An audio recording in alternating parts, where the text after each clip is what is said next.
Buongiorno e bentornati sul canale di Logica HS. Dopo aver visto le differenze tra i misuratori a contatto e quelli ad infissione, oggi parleremo un po' più nel dettaglio dei misuratori a contatto. Per quanto riguarda i misuratori a contatto, inizialmente nel nostro catalogo era presente il solo modello LG6, un modello che è stato apprezzato per molte sue caratteristiche, dal quale abbiamo tratto alcune indicazioni per ampliare e migliorare la gamma. Il modello LG6, il modello originale, era contraddistinto, è ancora contraddistinto perché è ancora in produzione, da una molto elevata sensibilità per la misura in profondità. Questa sua caratteristica, questo suo vantaggio era anche una fonte di una minore precisione nelle misure, perché il fatto di essere così tanto sensibile lo rendeva anche sensibile alla pressione esercitata sull'elemento da misurare e quindi poteva portare a qualche risultato discorde. Per ovviare a questi problemi e per poter offrire ulteriori funzionalità, abbiamo dunque deciso di sviluppare una serie nuova di misuratori chiamata Moistest, e da un prodotto ne sono nati tre.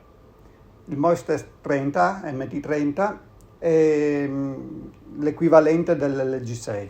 Sono stati sviluppati anche il Moistest 20 e il Moistest 10 per usi diversi che tra poco andremo a analizzare. Cominciando dal Moistest 30, adesso gli elettrodi sono stati sostituiti con un elettrodo rigido che non offre più la possibilità di flettere, pertanto le misure sono molto più stabili. Abbiamo sacrificato in parte la possibilità di misurare in profondità a vantaggio della stabilità della misura. Quindi ora lo strumento è leggermente meno sensibile in profondità, però è più stabile. Le misure che io vado ad effettuare sono più ripetitive, più facilmente ripetibili.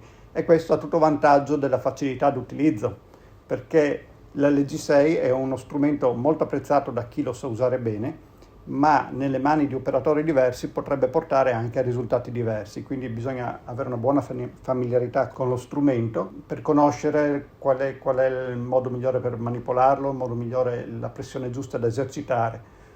Queste problematiche sono state risolte su MT30 a discapito della profondità di misura. La nuova serie di strumenti è caratterizzata anche da una nuova elettronica, quindi l'interfaccia ora è con un display grafico, ci sono un sacco di funzioni, ci sono le tabelle, le essenze legnose già incluse in diverse lingue.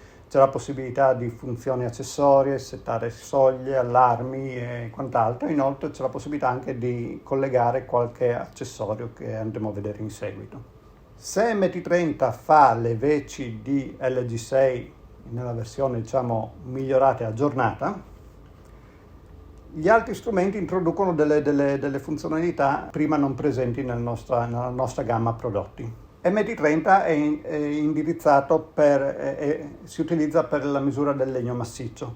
Allo stesso modo MT20 è comunque suggerito per la misura di legno massiccio e con un discreto spessore, si parla di almeno un paio di centimetri di spessore, ed è particolarmente adatto per la misura di legname già levigato, perché anziché avere gli elettrodi esterni come MT30 ha un fondo piatto sensibile. Il fotopiatto sensibile ha lo svantaggio che non lo rende più adatto per misurare elementi curvi o elementi non regolari, quindi in quel caso è da preferire MT30. Se invece gli elementi sono ben piatti e levigati, allora è possibile valutare MT20 come possibilità, come strumento di misura, in quanto esso offre anche qualche ulteriore vantaggio. Infatti abbiamo colto l'occasione del fondo sensibile per poter aggiungere la possibilità di misura a due profondità diverse. Il fondo infatti contiene due serie di elettrodi, uno per la misura in superficie e uno per la misura in profondità. Questo consente di effettuare ulteriori valutazioni sul legname che vado a misurare. Come dicevamo infatti nel video precedente, è importante per conoscere l'attendibilità degli strumenti a contatto conoscere la condizione del legno che vado a misurare. Se il legno ha un'umidità costante al suo interno, ottengo delle misure reali con gli strumenti a contatto. Se il legno ha un gradiente d'umidità, ovvero una umidità magari inferiore in superficie e superiore in profondità, posso avere delle indicazioni discordanti rispetto ad esempio a uno strumento ad infissione. Questo problema non è evitabile, questo è un problema intrinseco nella misura, però se non si può evitare, almeno si può segnalare. È quello che abbiamo fatto con MT20. MT20 dispone di due elettrodi, di due serie di elettrodi, uno per la misura in superficie e uno per la misura in profondità. È ovvio che la misura in profondità viene influenzata dalla misura in superficie. Ciò nonostante, avere un'indicazione della differenza di misura ci permette di capire se quello che stiamo misurando è un valore attendibile in assoluto o è un valore che deve essere preso come indicativo. Abbiamo infatti predisposto in MT20 la possibilità di scegliere se effettuare la misura con un sensore di superficie, con quello in profondità o con entrambi. Quando io seleziono la misura con entrambi gli strumenti, con entrambi i sensori, ho un indicatore a barra sulla sinistra che mi evidenzia, se sta al centro, il fatto che le due misure sono abbastanza allineate, quindi la misura totale che io ottengo è attendibile. Viceversa, se io vedo che l'indicazione si sposta, allora so che la misura che io vado a effettuare deve essere ritenuta come indicativa. In questo esempio stiamo misurando un legno che evidentemente è troppo sottile per questo tipo di strumento, perché richiede almeno un paio di centimetri di profondità. Però misurandolo su una parte di polistirolo espanso che in pratica non dà alcuna misura, dà una misura pari a 0, io simulo il fatto di avere una superficie umida appoggiata su una superficie estremamente asciutta. Infatti lo possiamo notare dalle due misure, mi dà un 7,6 in superficie e un 3 in profondità, quindi sono misure comunque alterate dal fatto che non è la condizione ideale per questo strumento, ma vediamo che la freccia si sposta verso l'alto, ad indicare che le due sezioni del materiale che sto misurando non sono omogenee.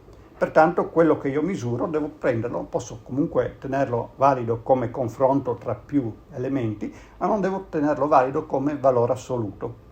La possibilità di misurare a due profondità diverse mi consente anche di ovviare un po' al limite di questo strumento che appunto, come quello dell'EG6 e dell'MT30, è quello di richiedere uno certo spessore e richiede comunque degli spessori piuttosto elevati, quindi utilizzando solo il sensore di superficie posso probabilmente andare a misurare legname di 1 cm o 1,5 cm. Se invece voglio misurare, utilizzo entrambi i sensori, devo avere almeno 2 cm, 2,5 cm di legname per la misura. Infine abbiamo lo strumento MT10. MT10 è quasi indistinguibile da MT20 se non fosse per il nome, ma dietro le quinte abbiamo un sensore, un sottofondo sensibile che è diverso. È diverso e quello di MT10 è stato espressamente sviluppato per la misura di tranciati, cioè di legnami dallo spessore molto ridotto. Parliamo dal millimetro a meno di 1 centimetro comunque. Per questo consente di effettuare la misura su un singolo pezzo, quindi senza necessità di avere più pezzi sovrapposti, cosa non sempre facile nel caso di tranciati, e permette dunque di ottenere le misure valide in valore assoluto anche di legnami molto sottili. Per ottenere le misure del legname sottile è indispensabile impostare sullo strumento lo spessore del legname che vado a misurare. È altresì indispensabile che l'elemento da misurare sia appoggiato su un blocco di polistirolo espanso, in modo da evitare l'influenza del piano sottostante. Il fatto di impostare lo spessore del legno consente allo strumento di regolare la sensibilità sulla base dell'elemento che vado a misurare. E quindi io posso semplicemente, appoggiando lo strumento sull'elemento da misurare, ottenere direttamente il valore assoluto del valore di umidità, cosa che non sarebbe stata possibile con un altro strumento, ad esempio l'LG6, perché se io vado a misurare questo elemento con l'LG6 misuro un valore molto più basso del reale, in quanto lo strumento sta facendo la media dell'elemento che sto misurando anche con la parte non misurabile che è costituita dal polistirolo espanso. Per concludere, per i nuovi strumenti, per la nuova serie di strumenti, per gli MT, è disponibile anche una linea di accessori. L'accessorio di cui parleremo diffusamente più in seguito è per la calibrazione, per la verifica della taratura dello strumento,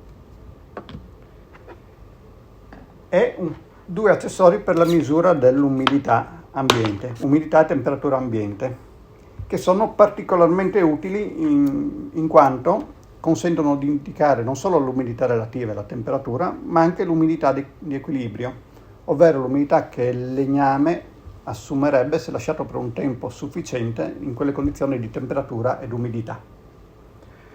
Uno strumento è specifico solo per l'umidità ambiente, appunto, e può essere utilizzato ad esempio per controllare come sta funzionando il vostro forno di essiccazione, se ne avete uno, oppure per verificare le condizioni del magazzino in cui è immagazzinato il legname, per verificare se il legno si equilibrerà al valore che voi desiderate. L'altro, oltre a fare le stesse funzioni, perché in pratica ha lo stesso sensore solo incapsulato in maniera diversa, l'altro offre la possibilità di andare a misurare l'umidità di equilibramento anche all'interno, ad esempio, di segatura. Per cui io posso con questo strumento andare a misurare l'umidità di biomassa o di segatura con un ottimo grado di precisione, semplicemente infilando la punta del sensore dentro il materiale e lasciando il tempo al sensore di equilibrarsi. C'è da dire che questo tipo di sensore dà risultati molto accurati, ma ha bisogno di tempi piuttosto lunghi per l'equilibramento. Si parla, per avere il risultato finale, anche di mezz'ora, quindi in pochi minuti, una decina di minuti, si possono avere già indicazioni grossolane, ma per avere il risultato finale della misura, ad esempio in un cumulo di segatura, dovrei attendere mezz'ora. Utilizzare questi accessori è molto semplice, perché è sufficiente collegare l'accessorio allo strumento e lo strumento automaticamente commuta nella modalità di misura dell'umidità relativa o dell'umidità di equilibrio a seconda di quello che ho selezionato. Grazie per l'attenzione e vi invitiamo a consultare i nostri canali social per avere più informazioni sui nostri strumenti.